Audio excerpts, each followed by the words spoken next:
അസ്സലാമു അലൈക്കും വറഹ്മത്തുള്ളാഹി തആല വബറകാതുഹു. പുതിയൊരു വീഡിയോയിലേക്ക് എല്ലാവർക്കും സ്വാഗതം.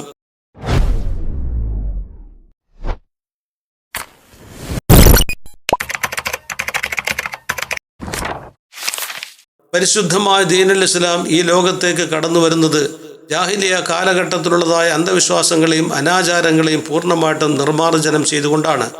എന്നാൽ അക്കാലഘട്ടത്തിലുണ്ടായിരുന്ന ചില വിശ്വാസങ്ങളും അനാചാരങ്ങളും തന്നെ ഇന്ന് പല നാടുകളിലും പല മുസ്ലിം വീടുകളിലും നിലനിൽക്കുകയാണ്. ഈ വിനീതനായ ഞാൻ തന്നെ പലപ്പോഴും പല വീടുകളിലും അത് തിരുത്തി കൊടുക്കേണ്ടി വന്നിട്ടുണ്ട്.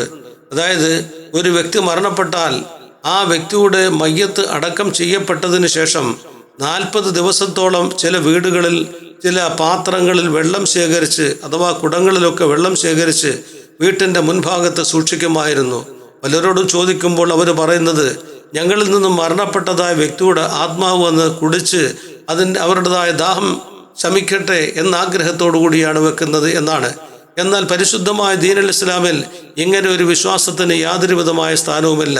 ഒരു ആത്മാവും വന്ന് കുടിക്കുകയോ അല്ലെങ്കിൽ ഭക്ഷിക്കുകയോ ചെയ്യുന്ന ഒരു സമ്പ്രദായമേ ഇസ്ലാമിൽ ഇല്ല. ഇത് തികഞ്ഞ അനാചാരവും അന്ധവിശ്വാസവുമാണ്. എന്നാൽ മഹാനായ റസൂലുള്ളാഹി സ്വല്ലല്ലാഹു അലൈഹി വസല്ലം തങ്ങൾ നമുക്ക് പഠിപ്പിച്ചു തരുന്ന ഒരു ഹദീസ് കാണാം. ഓരോ വ്യക്തികളും മരണപ്പെടുമ്പോൾ, മുഅ്മിനായ മനുഷ്യൻ മരണപ്പെടുമ്പോൾ ആ മനുഷ്യൻ്റെ ആത്മാവ് ആ വീട്ടിൻ്റെ പ്രധാന കവാടത്തിൻ്റെ മുന്നിൽ മഗ്‌രിബിൻ്റെ സമയമാകുമ്പോൾ വന്നു നിന്ന് ആവലാതി ബോധിപ്പിക്കുമെന്നാണ്. അതായത് ആ വ്യക്തിയുടേതായ മുതലുകളും മറ്റും അനന്തര സ്വത്തായി സ്വീകരിക്കുകയും ആ വ്യക്തിക്ക് വേണ്ടിയുള്ളതായ നന്മകൾ ചെയ്യുകയും ചെയ്യുന്നില്ല എങ്കിൽ ആ അർവാഹുകൾ ആ വീട്ടിൻ്റെ പ്രധാന കവാടത്തിൻ്റെ മുന്നിൽ വന്ന് നിന്നുകൊണ്ട് ആ കുടുംബക്കാരോട് ആവലാതി ബോധിപ്പിക്കുമെന്നാണ്.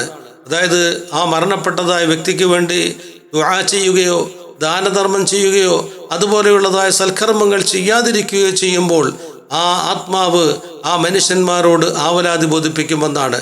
പക്ഷെ അത് കേൾക്കാനുള്ളതായ ത്രാണി ജീവിച്ചിരിക്കുന്നവർക്ക് ഇല്ലാത്തത് കൊണ്ട് അത് കേൾക്കുന്നില്ല എന്ന് മാത്രം. അല്ലാതെ ഒരൊറ്റ ആത്മാവും ഒരു വീട്ടിലും വന്ന് നിന്ന് ഭക്ഷണം കഴിക്കുകയോ ഇല്ലെങ്കിൽ വെള്ളം കുടിക്കുകയോ ചെയ്യുകയില്ല. അങ്ങനെ ഒരു വിശ്വാസം തന്നെ ഇസ്ലാമികമായി വളരെയേറെ അന്യമാണ്. അത് നാം തിരുത്തേണ്ടതുമാണ്. ഇതുപോലെ തന്നെ മരണപ്പെട്ടതായ വീടുകളിലും മറ്റുമൊക്കെ ചന്ദനത്തിരിയോ മറ്റ് ഏതെങ്കിലും സുഗന്ധങ്ങൾ പുകയ്ക്കുകയോ ചെയ്യുമ്പോൾ അതിലും വലിയ ആദരവ് കാണിക്കാറുണ്ട്. ഇത്തരത്തിലുള്ളതായ ചന്ദനത്തിരി ആയിരുന്നാലും അതുപോലെ തന്നെ സാമ്പ്രാണി അടക്കമുള്ള സുഗന്ധ വസ്തുക്കൾ എന്തായിരുന്നാലും ശരി, അത് സുഗന്ധത്തിന് വേണ്ടി മാത്രം ഉപയോഗിക്കുന്നതാണ്.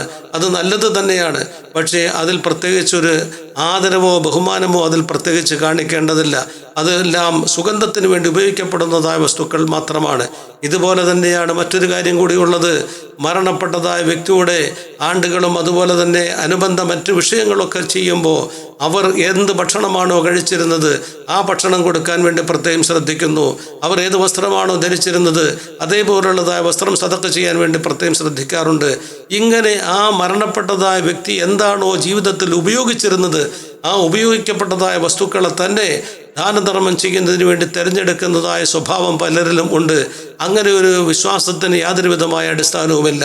മഹാനായ സഅദ് ബിൻ ഉബാദത്ത് റളിയല്ലാഹു തആല അൻഹു ബഹുമാനപ്പെട്ട റസൂലുള്ളാഹി സ്വല്ലല്ലാഹു അലൈഹി വസല്ലം തങ്ങളോട് വന്ന് ഒരവസരത്തിൽ പറയുകയായി, പ്രവാചകരെ, എൻ്റെ ഉമ്മ മരണപ്പെട്ടു പോയി, അവർക്ക് വേണ്ടി ഞാൻ എന്ത് സദഖയാണ് ചെയ്യേണ്ടത് എന്ന് ചോദിക്കുമ്പോൾ ബഹുമാനപ്പെട്ട റസൂലുള്ളാഹി സ്വല്ലല്ലാഹു അലൈഹി വസല്ലം തങ്ങൾ മറുപടി പറഞ്ഞത് അൽ മാ എന്നാണ് പറഞ്ഞത്. അതായത് വെള്ളം ധർമ്മം ചെയ്യുക. അതുകൊണ്ട് ഉദ്ദേശിക്കുന്നത് ഒരു കിണർ കുഴിച്ച് ജനങ്ങൾക്ക് വെള്ളം നൽകുക എന്നാണ് മഹാനായ റസൂലുള്ളാഹി സ്വല്ലല്ലാഹു അലൈഹി വസല്ലം തങ്ങൾ പറഞ്ഞത്. അപ്പോൾ ആ ഉമ്മ ജീവിത കാലഘട്ടത്തിൽ ഉപയോഗിച്ചത് എന്താണോ അത് നിങ്ങൾ നൽകണമെന്നല്ല ബഹുമാനപ്പെട്ട സഅദ് ബിൻ ഉബാദത്ത് റളിയല്ലാഹു തആല അൻഹുവിനോട് നബി തങ്ങൾ പറഞ്ഞത്. അപ്പോൾ ഇത്തരത്തിലുള്ളതായ വിഷയങ്ങളൊക്കെ നാം പ്രത്യേകമായി സൂക്ഷിക്കേണ്ടതുണ്ട്.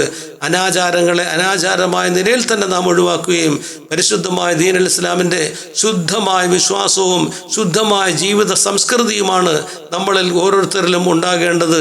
അല്ലാഹു സുബ്ഹാനഹു വ തആല അത് സൂക്ഷിക്കാനും അതനുസരിച്ച് പ്രവർത്തിക്കാനും വിശ്വാസത്തെ സംരക്ഷിക്കാനുമുള്ളതായ തൗഫീഖ് നമുക്കേവർക്കും നൽകി അനുഗ്രഹിക്കുമാറാകട്ടെ. അസ്സലാമു അലൈക്കും വറഹ്മത്തുള്ളാഹി തആല വബറകാതുഹു.